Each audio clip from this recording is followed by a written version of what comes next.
the former economic freedom fighters, Dr. Mbuyiseni Ndlozi, has fired some serious shot at the leader of the economic freedom fighters, Mr. Julius Malema.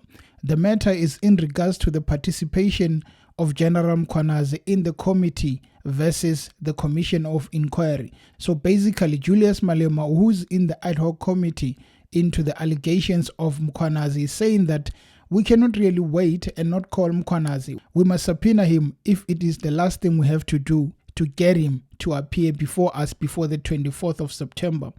This attitude prompted Dr. Ndlozi to respond to Julius Malema because he feels that General Mkhwanazi is being attacked. But before we go to the response of Dr. Ndlozi, it is only proper that we get the context of this story. Firstly, let us listen to what Julius Malema said yesterday in the ad hoc committee.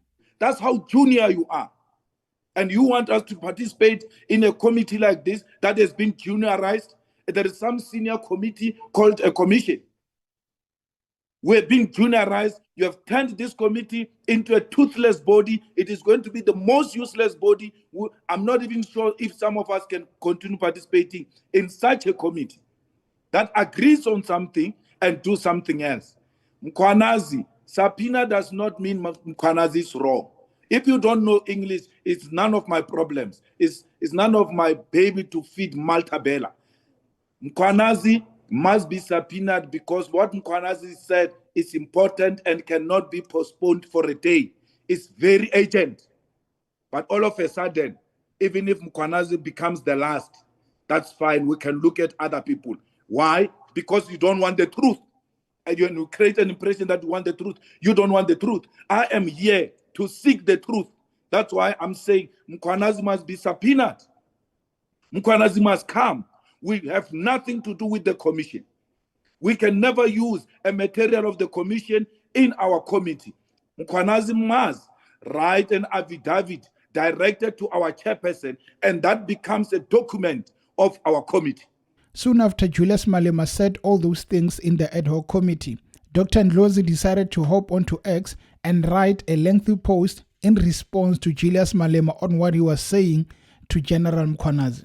Mbuyiseni Ndlozi says that, fact, General Mkhwanazi briefed Parliament in March about all the major issues that he had later raised in his now well-publicized press conference. Parliament, the very one that called itself ad hoc committee, did nothing. Yes, nothing. It's curious how Parliament is now investigating itself as to why it did nothing about such an explosive information regarding our criminal justice system. Now they take platform, true to their hypocrisy, and act like they care. No, they don't care. We know this because they had since March to do something. They did nothing. They must not irritate us here with belated pompous grandiosity. They can wait. They must wait. They will wait. Well, that is the response of Dr. Ndlozi. I mean, the man left the economic freedom fighters. He's never been saying a lot about it. He kept mum. But you could see that as time goes that Ndlozi doesn't really care. He's not scared. He just respects where he comes from.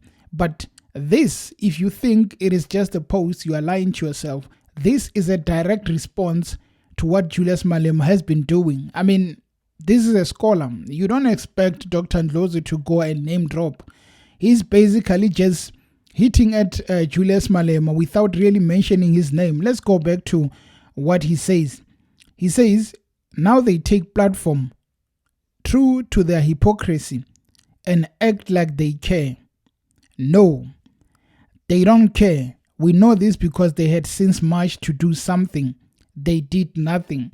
He's using this context cleverly because he knows that if he name drops, people are going to come after him. But he goes on to say that they must not irritate us here with belated pompous grandiosity. They can wait, they must wait, and they will wait.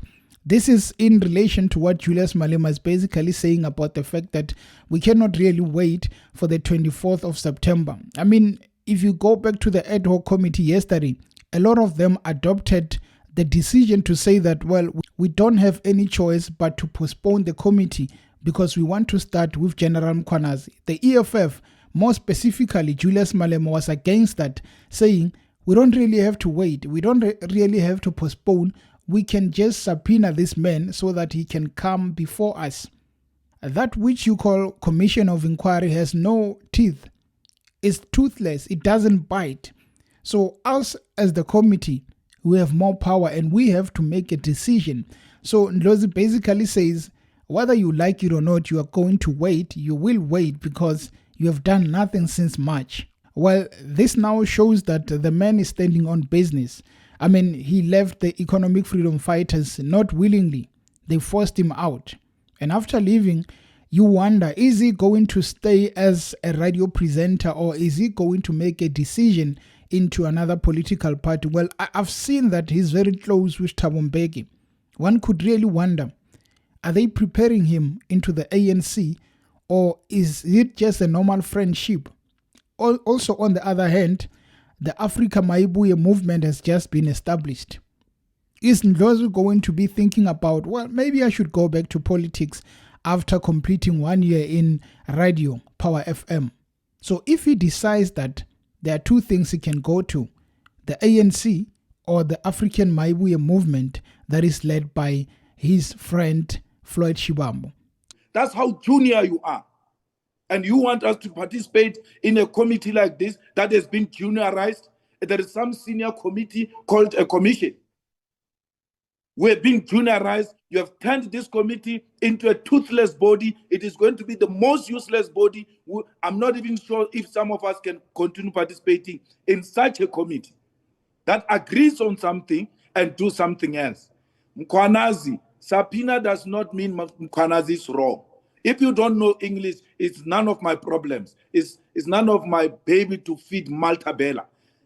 Mkhwanazi must be subpoenaed because what Mkhwanazi said is important and cannot be postponed for a day. It's very urgent.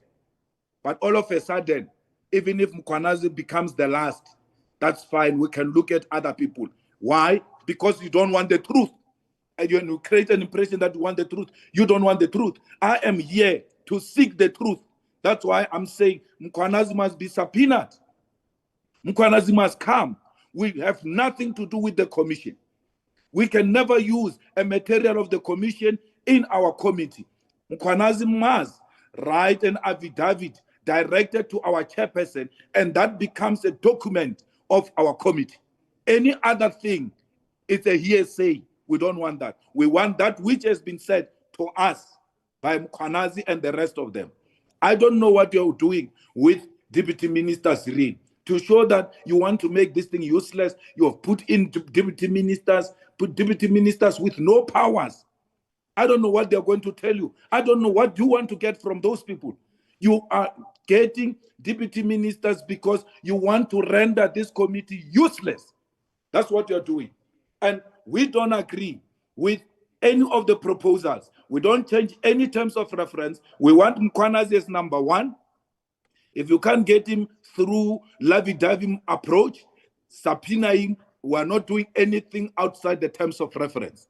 And then how can a person who started the allegations be the last one to testify? What are you going to use? With due respect, Honorable Bredenbach, we cannot use what has been said on TV. We cannot use that. We can use what is in the affidavit, and that affidavit must have an oath. So who are you going to question based on what? What is before you?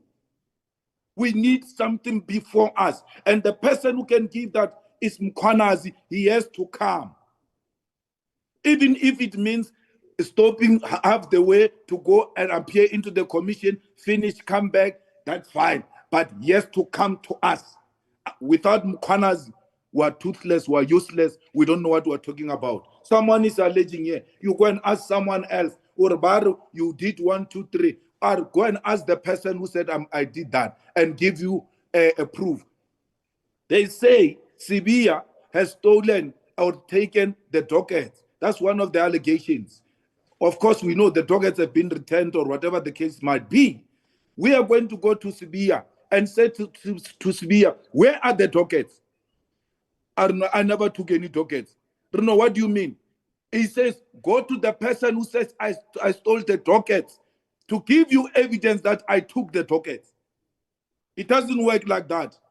As an advocate, Honorable Bredenbach, you know that. It doesn't work like that. There has to be a person who makes the allegations. We have to test the allegation. We have to test the evidence of the allegations. On the basis of that, summon people, because we now have something that gives us at least a prima facie to can engage these people. I rest my case. I don't understand why would someone say the commission has already subpoenaed General Mkhwanazi, therefore we can't subpoena. We must not subpoena because it's undesirable, but it's desirable for other people to subpoena.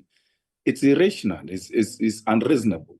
So the reality is that, and I'm doing this deliberately because I know you are scared for Mkhwanazi to come and appear before that committee. And if it was of your own making, Mkhwanazi was not going to appear before that committee. So you are playing with the public. You established a committee, creating an impression that you are doing something when you are doing nothing.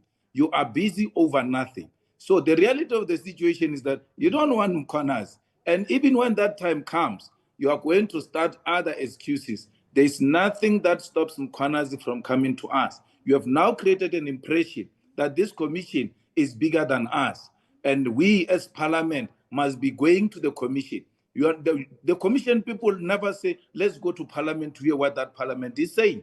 But because you are scared, you feel so inferior, you don't know what you are doing. You want to be checking with the commission because you can't stand on your own.